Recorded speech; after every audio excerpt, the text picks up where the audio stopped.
A symbol is anything that is agreed upon to designate something else. The advantage of symbols is that they may communicate complex concepts while being simple in and of themselves. Most symbols are simple drawings that consist of a few pen strokes, while other symbols are objects or actions. The diamond on a wedding ring, for instance, is a symbol. Imagine all the things that can be inferred about a husband who gives his wife a wedding ring mounted with a piece of glass or a random pebble instead of a diamond. An apple is just a fruit, and yet has been commonly associated with education, wisdom, and teachers. A wink is an action, but also a symbol. It is often used to communicate sexual interest or to convey a hint. The symbol, whether it's a drawing, action, or object, often conveys a message far more complex than the symbol itself. The foundation of all symbols is agreement. When a symbol is repeatedly used in the same context, agreement regarding that symbol's meaning is formed. As time progresses, the symbol's meaning solidifies. If symbols are used randomly, with constantly changing meanings and associations, they fail to be symbols at all. After all, what good is a symbol that means something different each and every time you see it? Illuminati symbolism, used in popular culture such as movies, novels, and TV shows, isn't used randomly either. Believing that all-seeing eyes, pyramids, and suns are inserted into random places in a movie is an easy mistake to make. But let's think about that. Let me take you to a backward universe where the meaning of symbols is arbitrary and random. A world where hospital signs lead to fire stations and elementary schools. A world where the play and pause symbols have no bearing on what the buttons actually do.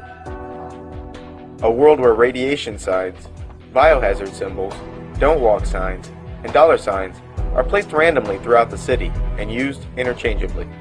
You get the idea. If used randomly and without repeating context, the symbol fails to be a symbol at all. We don't use symbols randomly. We can't afford to, and neither can the Illuminati. The Illuminati is more dependent on symbols than most, and the reason is that it allows for secure communication no matter where the messages are located. As long as the masses are kept outside of that symbol's agreed upon meaning, any message can be hidden in plain sight. And, as stated earlier, not all symbols are drawings.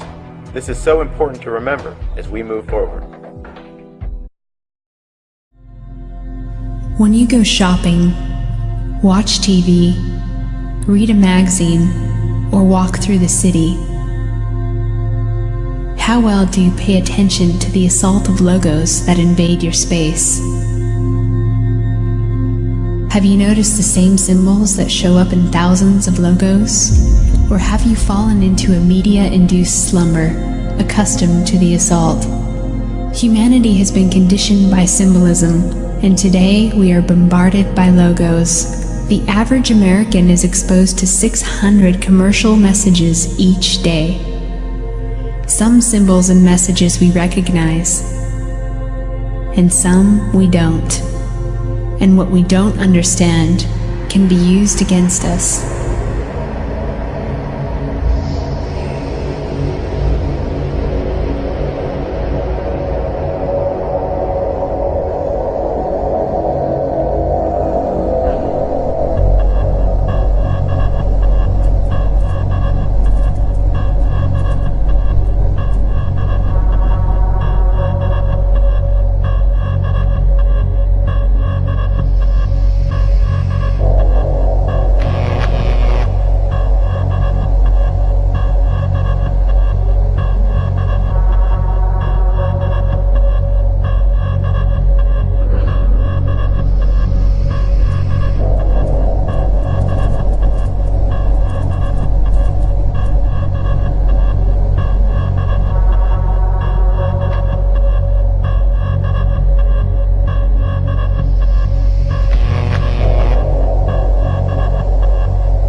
And don't think that it stops there.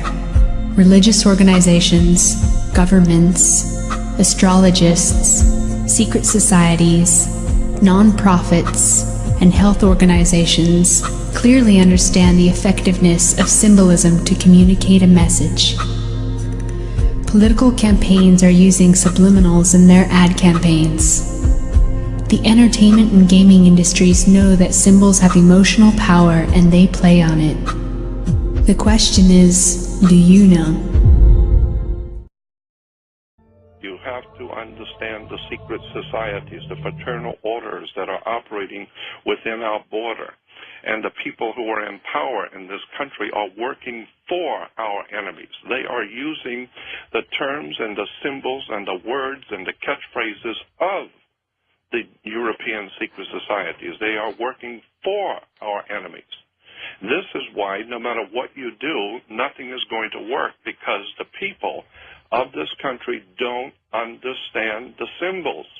A symbol veils or hides a secret, and is that which veils certain mysterious forces. These energies, when released, can have a potent effect. Jordan, what do they want?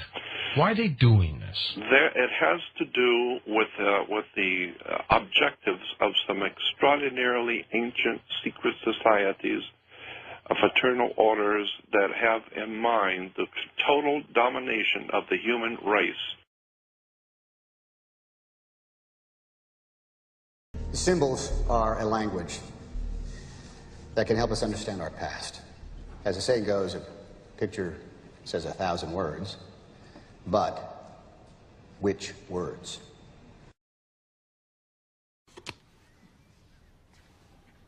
Spencer, tell me something about the sun. The sun, the symbol of the light, Lucifer, the intellect, the gift, primordial knowing. They don't worship darkness. Can't people see that their symbolism is entirely to do with the light? So when we're understanding about the sun, when we're understanding about light, when we're understanding about Luciferianism, the kind of knowledge is on a need-to-know basis, and the powerful people in this world figure you don't need to know. This is the secret communication among powerful people around the world that are playing jokes on the working class poor and the working people of the world. Have no idea in the world how this stuff is really being played. That's why I've always believed that there is a legitimate, de jure, magical system that is being used and employed to manipulate the whole human race, and we don't even see it.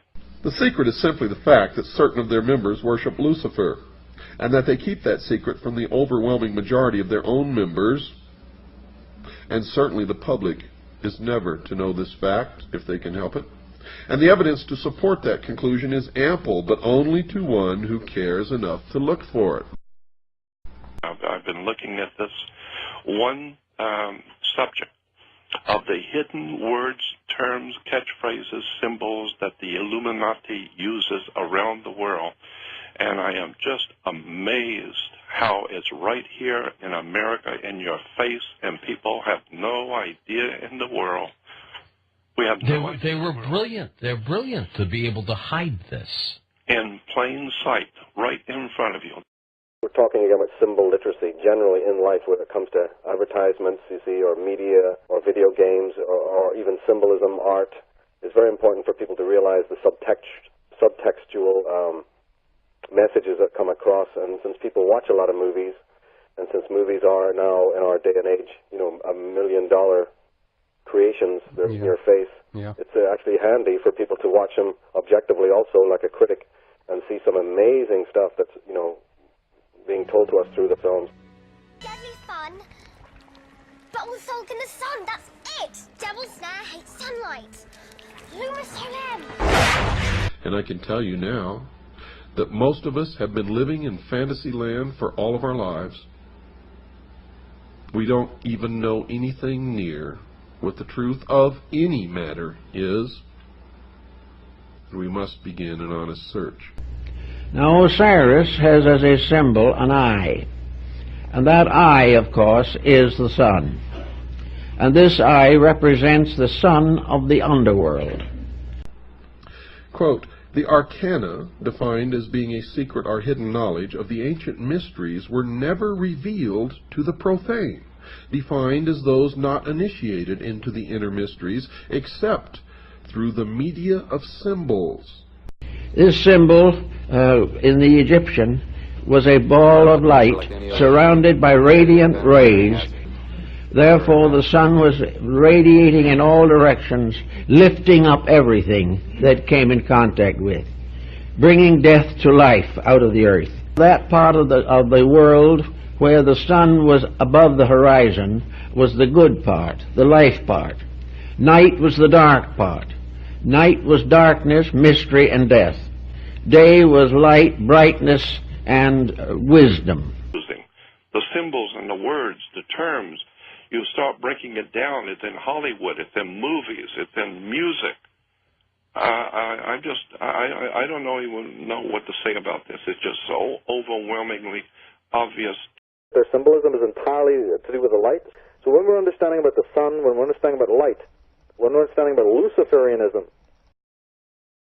I'm a man who sees life in terms of missions, missions defined, and missions completed. I will not allow this country to be made weak again. I will keep America moving forward, always forward, for an endless, enduring dream and 1,000 points of light.